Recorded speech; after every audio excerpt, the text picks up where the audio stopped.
Seakan-akan tidak percaya, Indonesia sudah pun lolos ke Piala Dunia dan juga juara grup, guys.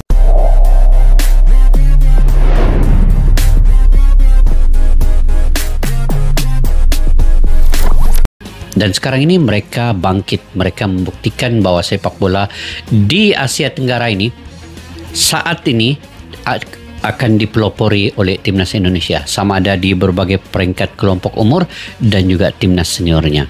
Sekarang ni memang Indonesia dalam performanya bagus ya guys ya, layak ke Piala Dunia, clean winners, hat-trick, dan tiada siapa yang kalahkan mereka. Dan pemenang grup beliau sendiri grup C, Indonesia memang betul-betul terbaik lah guys. Dan aku rasa guys, memang Indonesia adalah salah satu calon untuk juara untuk AFC Under-17 Asian Cup pada tahun ini guys, musim ini.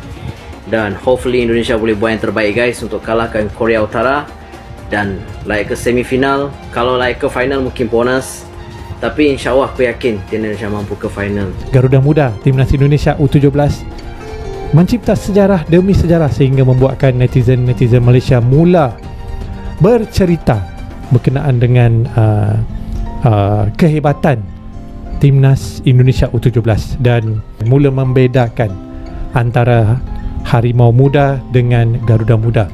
Jadi Malaysia harus buat apa? Malaysia harus contohi apa yang dilakukan oleh Indonesia. Jika kita ingin berjaya, kita harus contohi. Adakah Timnas Indonesia menggunakan pemain warisan? Hanya seorang saja guys. Mereka masih bisa berjaya. Jadi itu tidak boleh dijadikan alasan.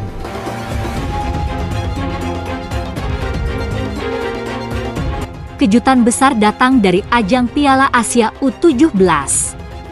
Timnas Indonesia sukses mencatat sejarah dengan lolos ke babak perempat final sebagai juara grup C setelah menumbangkan lawan-lawan tangguh seperti Korea Selatan, Yaman, dan Afghanistan.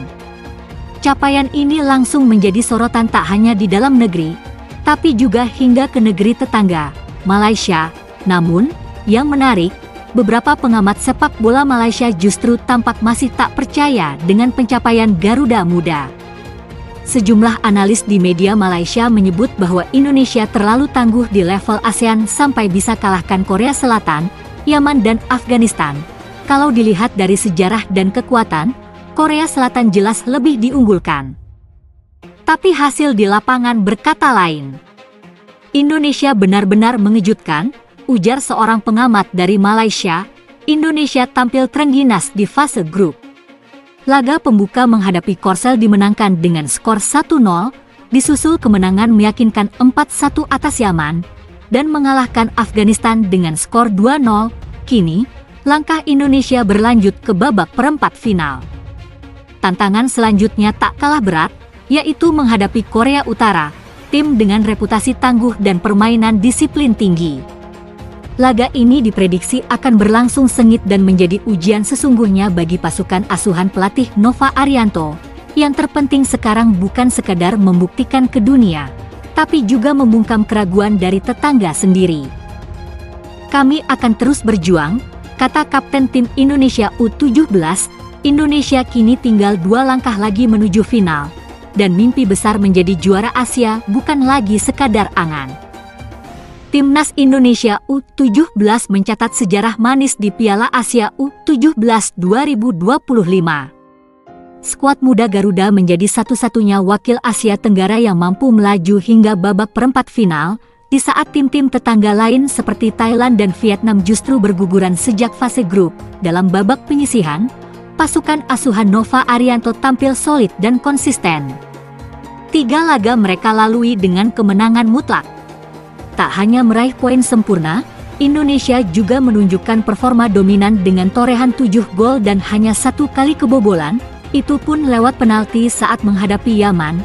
Keberhasilan ini tidak hanya meloloskan Indonesia ke 8 besar, tetapi juga memastikan tiket ke Piala Dunia U17 2025 di Qatar. Pencapaian yang sangat membanggakan ini menjadikan Indonesia sebagai negara ASEAN paling bersinar di turnamen, mengungguli para rival regionalnya secara telak. Nasib berbeda justru menimpa Vietnam. Meski tak kalah dalam 3 laga grup B, mereka harus puas dengan 3 hasil imbang dan tersingkir tanpa kemenangan. Melawan Jepang, Australia, dan UEA, Vietnam menunjukkan semangat juang tinggi, tetapi gagal mencetak hasil yang cukup untuk lolos. Thailand bahkan bernasib lebih tragis. Skuad muda Gajah Perang tak mampu meraih 1 pun poin. Mereka dibekuk Uzbekistan, Arab Saudi, dan Tiongkok secara beruntun, membuat mereka pulang dengan tangan hampa dan selisih gol yang memprihatinkan. Ketimpangan prestasi ini semakin menegaskan bahwa Indonesia tengah unggul dalam pembinaan usia muda di kawasan. Dulu kerap diremehkan, kini Garuda Muda justru menjadi pemimpin baru ASEAN dalam sepak bola kelompok umur. Penampilan individu para pemain juga patut diacungi jempol. Evandra Florasta mencuri perhatian dengan ketajamannya sebagai top skor tim sejauh ini. Di lini belakang, Matthew Baker tampil kokoh bersama Kapten Putu Panji, sedangkan Zahabi Goli menyumbang gol spektakuler yang menjadi sorotan saat laga melawan Yaman. Hasil ini membuat netizen Indonesia menyuarakan kebanggaannya terhadap performa gemilang Evandra Florasta dan kolega. Hal ini nampak dari komentar-komentar netizen yang ada di unggahan kelolosan ke Piala Dunia oleh akun Instagram Timnas Indonesia, Gila A. Indonesia bukan cuma lolos, tapi jadi satu-satunya wakil ASEAN di 8 besar. Negara tetangga MAH jangan cuma jago komen, ikut turnamennya aja kagak. Tulis Garuda Bangkit. Evandra, Goli, Baker, semua mainnya beneran kelas dunia.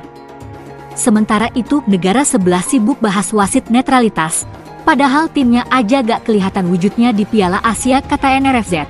Luar biasa Garuda Muda. Ini baru namanya bicara lewat performa, bukan cuma lewat nose di media sosial. By the way, Malaysia mana ya? Komentar Garuda 1, terima kasih Timnas U17, udah bikin bangga dan gendong ASEAN. Tim lain MAH komen rame, tapi daftar peserta Piala Asia U17 aja kagak ada namanya, ujar Bola Lola Pride. Kami gak cuma lolos, tapi nyapu bersih semua laga. ASEAN digendong satu-satu sama Indonesia. Negara sebelah gagal daftar tapi koar-koarnya tetap konsisten, kata Ashraf Mamengme. Dengan peluang untuk bersaing di ajang Piala Dunia U17, Timnas Indonesia U17 punya momen emas untuk memperlihatkan bahwa mereka bukan hanya jago kandang. Sementara itu, negara-negara ASEAN lainnya perlu segera melakukan pembenahan jika tak ingin terus tertinggal dan hanya menjadi penonton.